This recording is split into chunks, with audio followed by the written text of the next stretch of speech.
Para avaliar a chance real dessa moeda única ser implementada no Mercosul, a gente conversa com o economista da Nova Futura Corretora, Pedro Paulo Silveira. Boa tarde, Pedro. Essa medida é uma boa ideia? Como é que você vê isso? Bem-vindo. Boa tarde, tudo bem? Eu acho que é uma medida, por enquanto, apenas retórica, apenas na intenção. É difícil imaginar um país como o Brasil e outro como a Argentina fazer essa união, dadas as nossas histórias conjuntas. A Argentina, ela tem uma tradição de dolarização muito forte. Todo argentino pensa em termos de dolarização, de dólar. Vai ser difícil eles abandonarem essa tradição de uma hora para outra para aceitarem uma moeda comum com o Brasil. Ainda que eles tenham uma relação comercial importante, esse nível de confiança nessa moeda comum, nesse momento em que as duas economias passam por um processo de desaceleração importante, vai ser difícil de ser imaginado. Eu não consigo imaginar isso, não. O que significaria, então, para a economia do Brasil? O que você acha que isso poderia provocar aqui na nossa economia? Eu acho que um pouco mais de confusão. Eu acho que a situação econômica, a situação fiscal da Argentina são muito frágeis.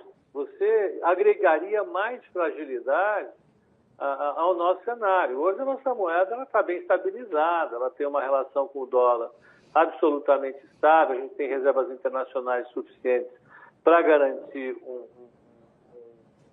uma estabilidade a médio prazo do real, ainda que com um pouco de volatilidade.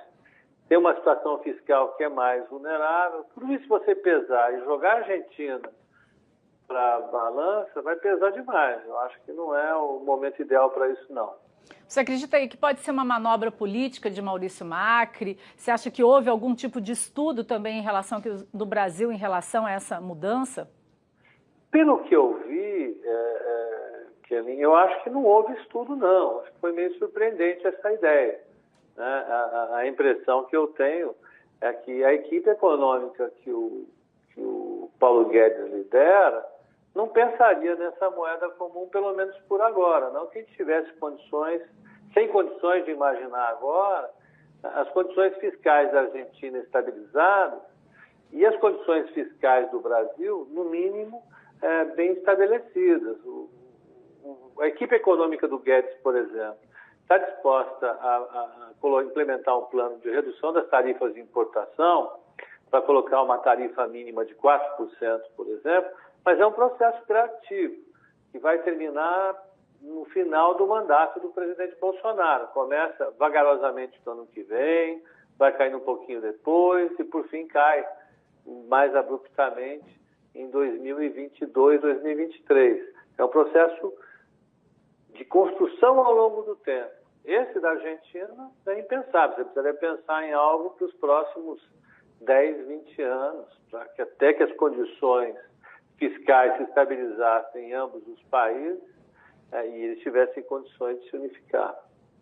Então, esse tipo de notícia, na realidade, você acha que pode aí provocar ainda do Brasil aí mergulhar em uma crise ainda maior? É o tipo de notícia que não está trazendo nada de agregador aí para o país?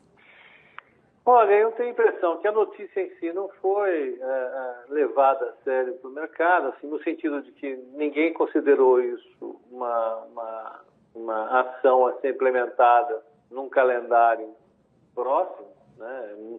Se for alguma coisa para ser discutida lá para frente. Eu acho que o mercado não levou isso em consideração, tanto é que os preços não se mexeram em função disso. Eu acho que não, ninguém levou a sério.